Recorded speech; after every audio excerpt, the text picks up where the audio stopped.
Assalamualaikum warahmatullahi wabarakatuh.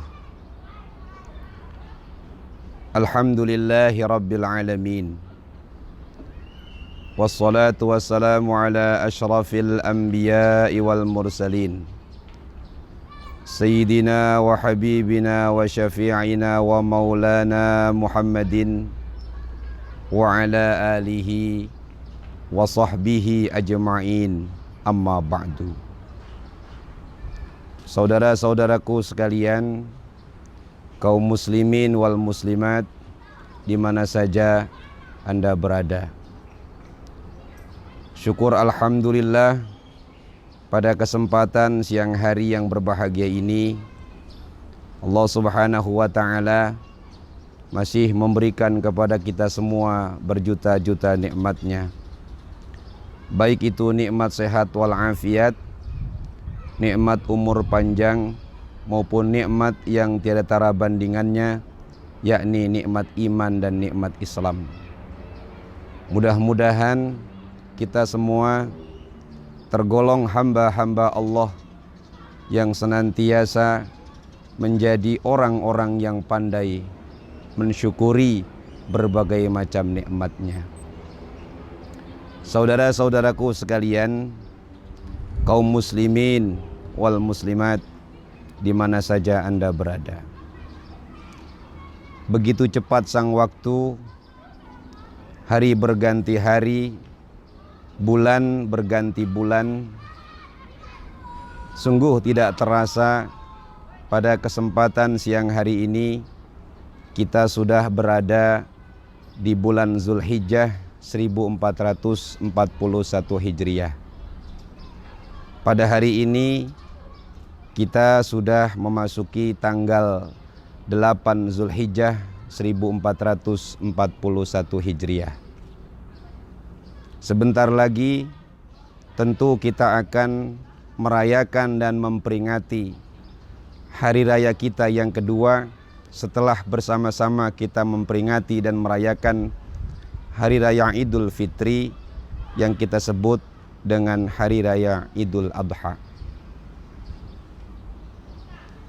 Berbicara masalah bulan Zulhijjah, di kalangan kaum muslimin bulan ini dikenal dengan dua sebutan. Ada yang mengatakan bahwa Zulhijjah dikenal dengan sebutan bulan haji, karena pada bulan ini kaum muslimin yang mendapatkan kesempatan dari Allah Subhanahu wa ta'ala bisa melaksanakan manasik ibadah haji. Sebutan yang kedua, bulan Zulhijjah dikenal dengan istilah bulan penyembelihan hewan kurban. Yang akan kita bahas pada kesempatan siang hari ini adalah ibadah kurban. Menurut sebagian ulama fuqaha, pengertian kurban itu adalah ma zubiha minan na'ami mi yaumi idil adha ila akhiri ayyami tasyrik. Pengertian kurban adalah hewan ternak yang disembelih, yang dilaksanakan dalam tenggang waktu mulai dari Hari Raya Idul Adha sampai akhir daripada hari-hari tasyrik. Taqarruban ilallahi ta'ala, dengan tujuan melaksanakan ibadah, mendekatkan diri kepada Allah Subhanahu wa ta'ala. Dari sini dapat kita ambil sebuah kesimpulan. Yang pertama, kurban adalah pemotongan hewan di mana hewan yang dipilih adalah hewan yang sudah ditentukan berdasarkan syariat Islam, yakni hewan-hewan ternak, di antaranya seperti unta, sapi, kambing, dan domba. Nah, pada saat orang melakukan pemotongan hewan dilakukan pada tenggang waktu 4 hari ini, walaupun niatnya karena Allah Subhanahu wa ta'ala. Kalau hewan yang disembelih bukan hewan yang ditentukan berdasarkan syariat agama kita, agama Islam, atau hewan-hewan yang liar, maka apa yang telah dilakukan itu tidak dihitung dengan istilah ibadah kurban. Kemudian yang kedua, dapat kita ambil sebuah pelajaran.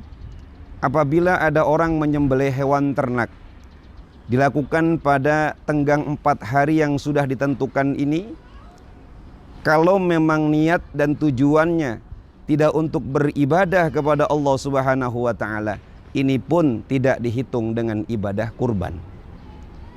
Apalagi pada saat orang memotong hewan kurban,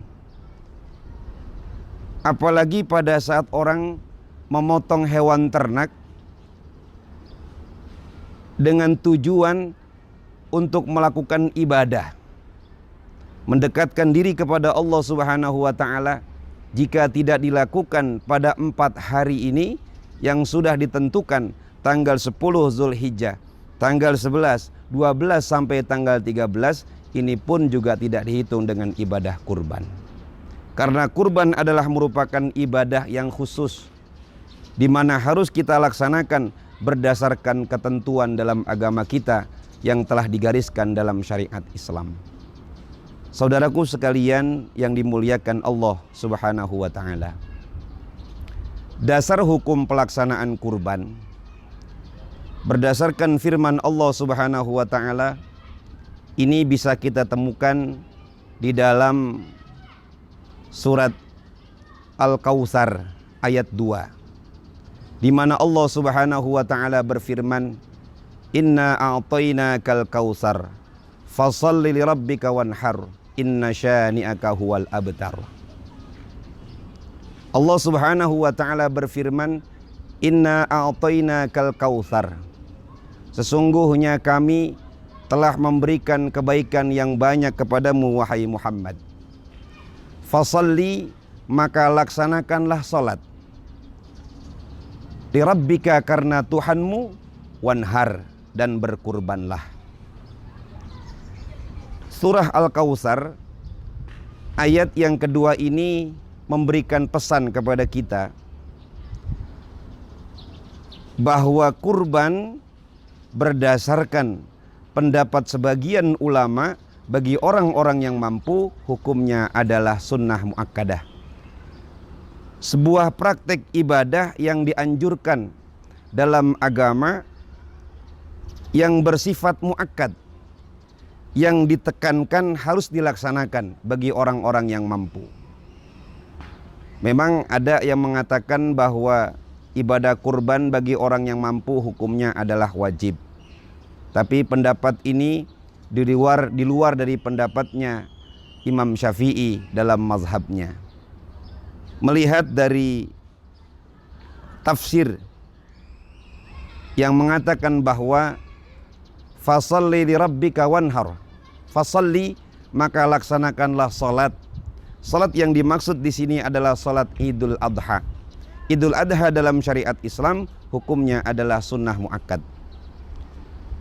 Kemudian wanhar, ini sebuah perintah yang kalau kita atofkan kepada lafaz yang sebelumnya yang mengandung arti salat Idul Adha yang merupakan sunnah muakkadah, jelas bahwa wanhar, perintah untuk melaksanakan kurban ini adalah perintah sunnah muakkadah. Saudaraku sekalian yang dimuliakan Allah, sangat penting ibadah kurban kita laksanakan. Sampai-sampai Rasulullah SAW pernah bersabda, "Man kana lahu sa'atun falam yudhi fala yaqrabanna musallana." Barang siapa yang diberikan keluasan rezeki oleh Allah Subhanahu wa ta'ala, falam yudhi, kemudian dia tidak melakukan ibadah kurban, fala yaqrabanna musallana, maka janganlah sekali-kali ia mendekati tempat solat kami, kata Rasulullah SAW. Ini adalah merupakan himbauan dari Nabi Siapa saja di antara kita orang-orang muslim tergolong orang yang mampu untuk melaksanakan ibadah kurban, laksanakanlah. Karena dalam ibadah kurban mengandung ibadah yang sangat luar biasa. Baik ibadah yang bersifat pribadi, hubungan kita dengan Allah Subhanahu wa taala, maupun ibadah yang bersifat sosial.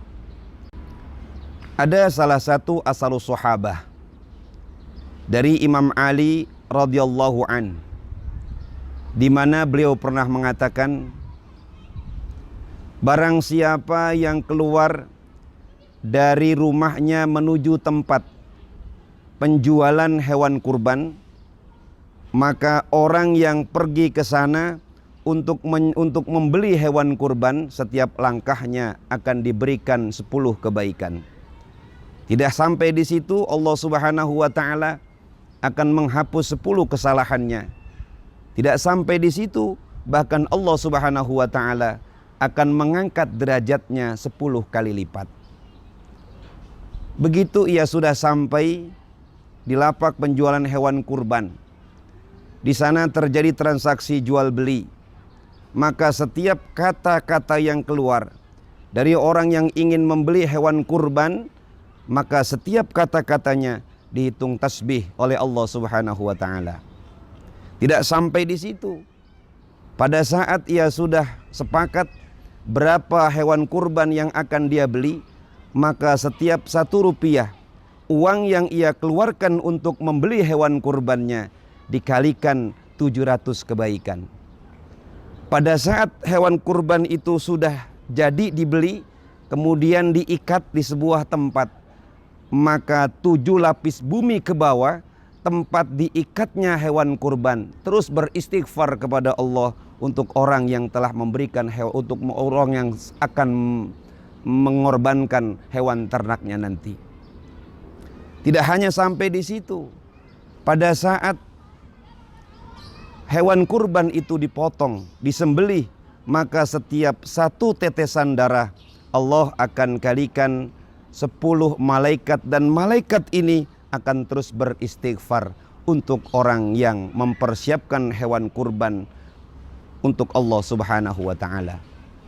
Kemudian tidak sampai di sini, pada saat hewan kurban itu telah disembelih, dikuliti, kemudian dicincang, dibagikan kepada fakir miskin, dibagikan kepada saudara-saudaranya yang mampu atas nama hadiah, maka setiap 1 pulukan yang mereka makan akan Allah Subhanahu wa taala berikan balasan pahala setara dengan memerdekakan 1 orang budak yang merupakan keturunan dari Nabi Ismail alaihi salam.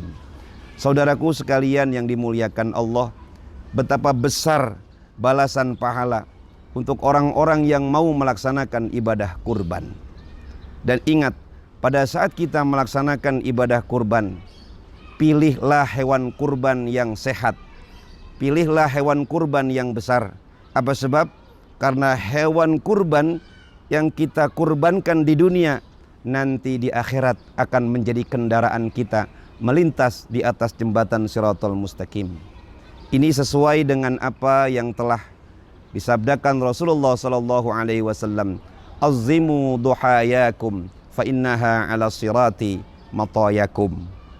Pilihlah hewan kurban yang besar, karena hewan kurban ini nanti pada hari kiamat akan menjadi kendaraan kalian untuk melintas di atas jembatan Shiratal Mustaqim. Mudah-mudahan ibadah kurban yang kita laksanakan di tahun ini Allah terima, dan segala macam niat kita dalam melaksanakan ibadah kurban mudah-mudahan senantiasa mendapatkan ridho dari Allah Subhanahu wa taala. Semoga apa yang kami sampaikan pada kesempatan siang hari ini, walaupun singkat, mudah-mudahan mampu memberikan manfaat. Kurang lebihnya mohon maaf. Assalamualaikum warahmatullahi wabarakatuh.